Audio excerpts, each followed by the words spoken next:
The morning light of Maratea, transparent and still. A heavy silence like the rock surrounds the sea and the coast.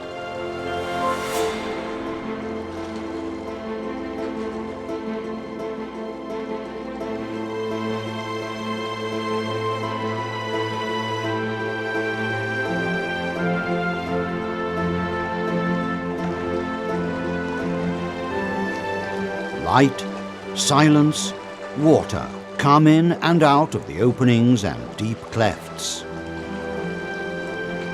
For centuries, men have scanned the horizon from the medieval tower of Punta Caina, overlooking the Tyrrhenian Sea, because this land has always struggled against the thirst of its invaders, Saracens, Longobards, Normans. But this land has also been a place of refuge for the monks who fled the east, to the early Christians who have left traces of their presence in the rocks high above, like at the bottom of the Angel's Grotto on the southern side of the peak of Mount San Biagio.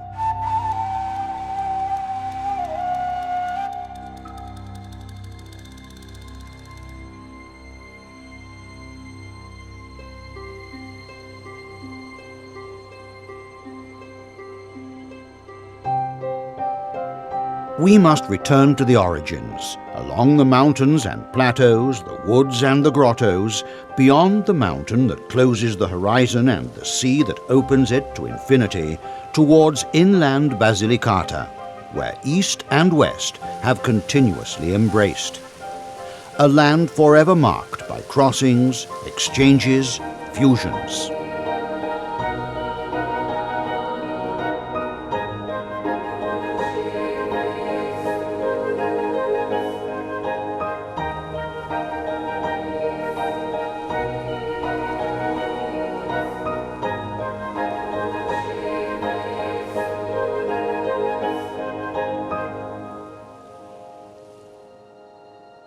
The light of spring and summer crosses the woods on Mount Vulture, a volcano in northern Basilicata that has been extinct for 300,000 years.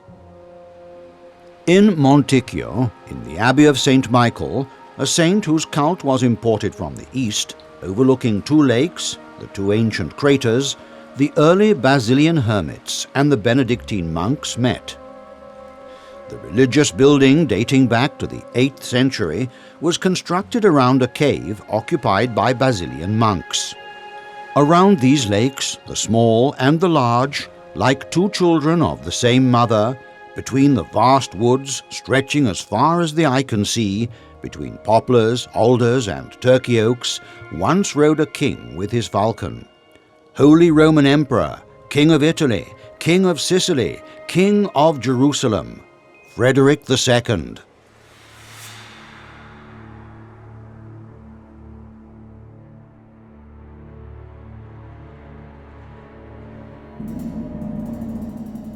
Sunken in the gut of the earth, in volcanic tuff at the bottom of a crag, the rupestral Latin cross church of St. Margaret near Melfi. The single-nave church with 4 lateral chapels preserves frescoes datable between the late 12th and early 14th centuries. Here, between the 4 evangelists, between saints and martyrs, etched in the cross-shaped vaults, 3 skeletons suddenly appear to 3 living men. 3 aristocratic characters faced with evidence of the end. 3 figures brought together by a glorious and mortal fate. Perhaps it really is the family of Emperor Frederick II of Swabia.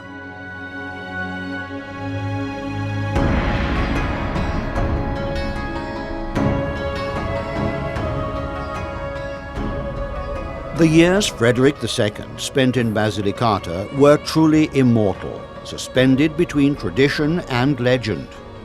Melfi is the town that dominates the Vulture, and its castle, built by the Normans in the late 11th century, appears as an enormous, powerful, fortified and towered city.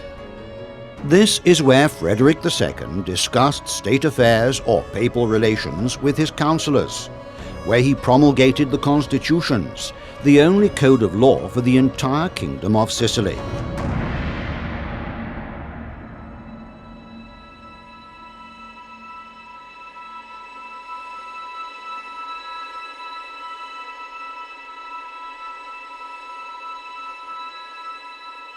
But together with heroes and divinities, this is also the resting place of a young woman who once lived here many centuries ago.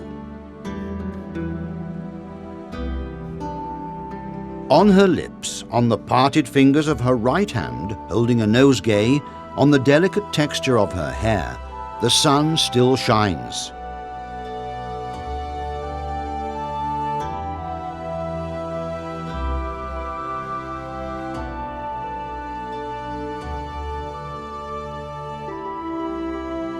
Life and death are not so far apart.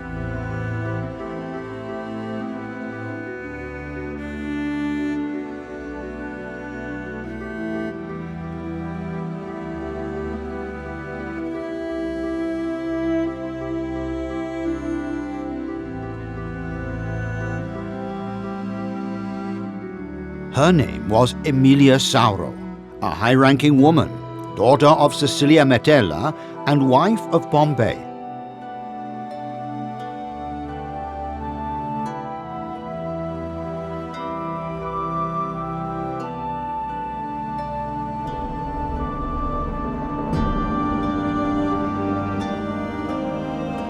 Her marble sarcophagus, dating back to the 2nd century BC, was found in Rapalla in 1856, near a Roman villa on the Appian Way.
A sacred silence envelops the unfinished temple of Venosa, a town in northern Basilicata, situated on a plateau between two valleys.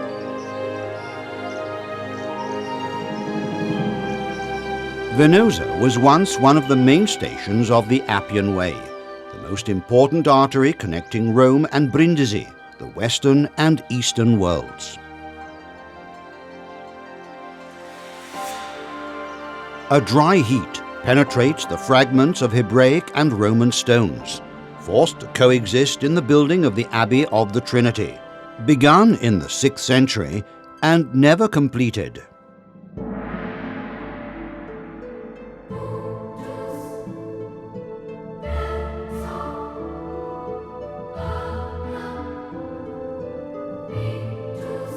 The old church was consecrated as an abbey church under Robert Guiscard, who moved the sanctuary of his family, the Alta Villa, within its walls. And the new church remains forever a dream outstretched towards the sky, the dream of that same king who began its construction in 1135.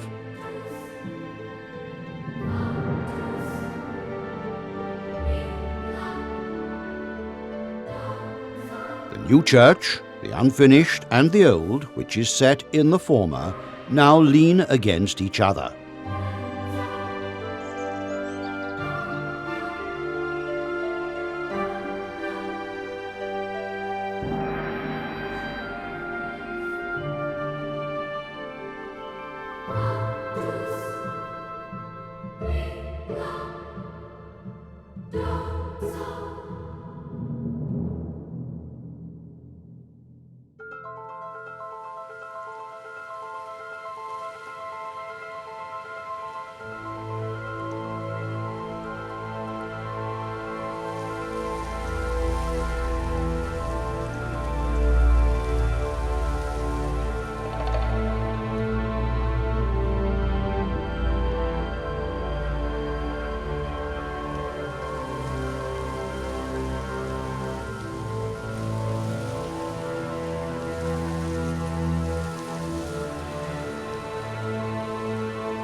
3 naves, 10 massive pillars, a huge apse, an imposing architectonic complex.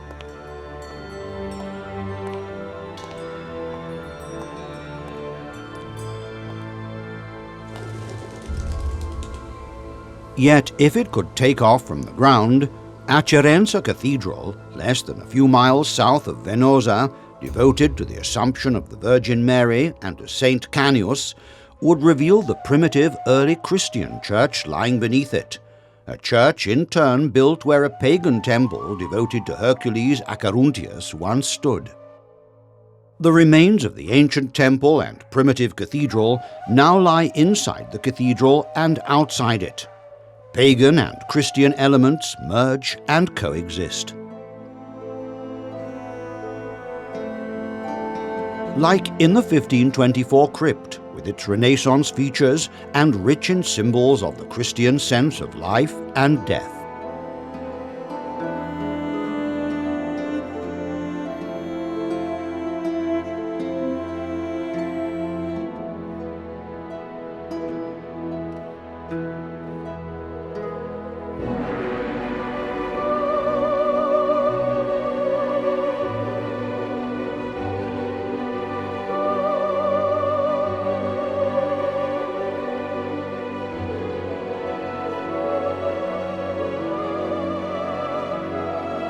The facade of the church has a history still to be written, especially the portal. The tight columns held by monkeys, human figures, sphinxes, fragments of angels and stone lions seize our attention and remind us that before entering the temple, before entering the life of the Spirit, we must leave sin and evil behind us.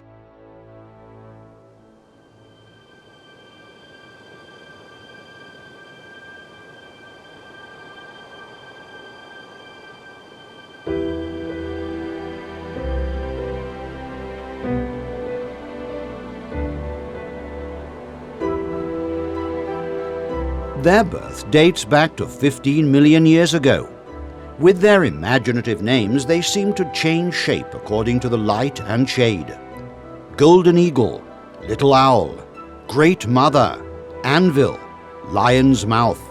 The profiles of the Dolomiti Lucani, their mysterious shapes, the harmony of their mass, have struck the imagination of men who in the centuries have ventured as far as their summits on the sandstone rocks moulded by nature throughout the centuries, as far as Pietrapertosa and Castelmezzano, Abriola and Tursi, starting from the Arabs, who in the early 9th century decided to take advantage of the rocks as a defense and a symbol, and they built a castle to dominate the Basento Valley.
Inside the rock, under woods and roots, through wars and earthquakes, light and darkness, the beauty of the Genesis takes shape. This is ascesis, the path towards a new possible world. On the walls of the crypt of the original sin, less than a few miles from Matera on the Appian Way, In one of the ravines that plough the uplands of the Murgia, men and saints plunged in a luxuriant flora intermingle, and their stories invade the walls with colours and expressions, in a fusion between Byzantine liturgy and Western expressionism. An authentic picture Bible for the faithful of the time, frescoed between the late 8th and early 9th century.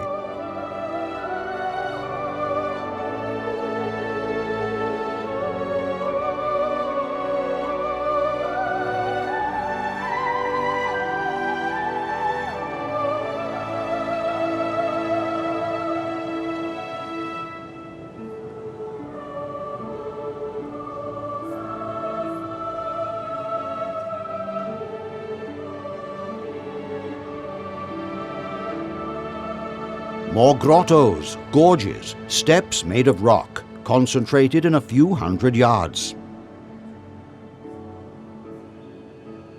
Between the ravines on the uplands of the Murgia, in Matera, a city unlike any other, and a UNESCO World Heritage Site since 1993, a city which has breathed the splendour of the Magna Grecia and Rome, which has seen battles between Longobards, Saracens, Byzantines and Franks, we find the white church of Santa Maria de Idris.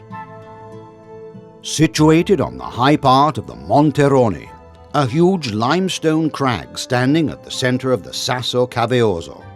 The name of the church, Idris, derives from the Greek, Odigitria, she who shows the way, or perhaps from the water that once gushed out of the rock. In this, like in the other crypts of the area, we see a portrayal of the meeting between Eastern monasticism, fleeing the unsafe lands of Calabria, and Benedictine hermitages. Along the Gravina River, we find hundreds of natural caves, where Benedictine monks settled for centuries and turned them into rupestral churches.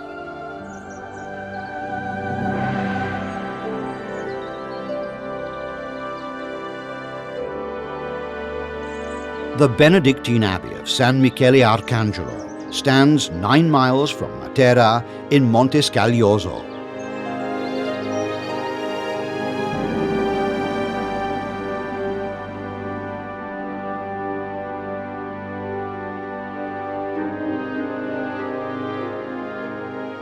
The first human presence can be traced back to 3,000 years ago. Then the Oinotrians, the Greeks, Byzantines and Normans. On a hill that dominates the valleys of the Cinni and the Agri, after crossing white expanses of argil moulded by the rain and the winds, we find the church of Santa Maria di Anglona. Here, east and west, Romanic Byzantine architecture and Arab culture fuse together.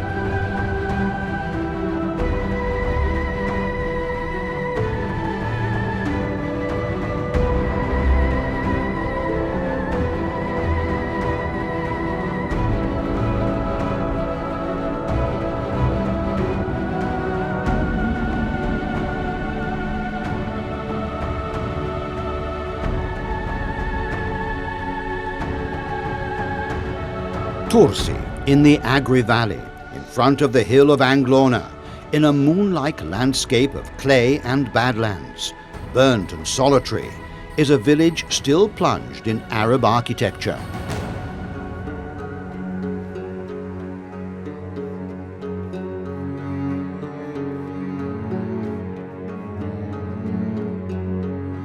In the crypt of the church of Santa Maria Maggiore, its walls frescoed with episodes of the life of the Holy Virgin and its vaults with prophets, sibyls and doctors of the church, 16th century sculptor Altobello Persio moulded the rock to shape and give colour to the Holy Family.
from the Tyrrhenian Sea to the Ionian at Metaponto, in the Temple of the Palatine Tables. 2,500 years earlier, the pupils of Pythagoras lived, searching for harmony with the universe.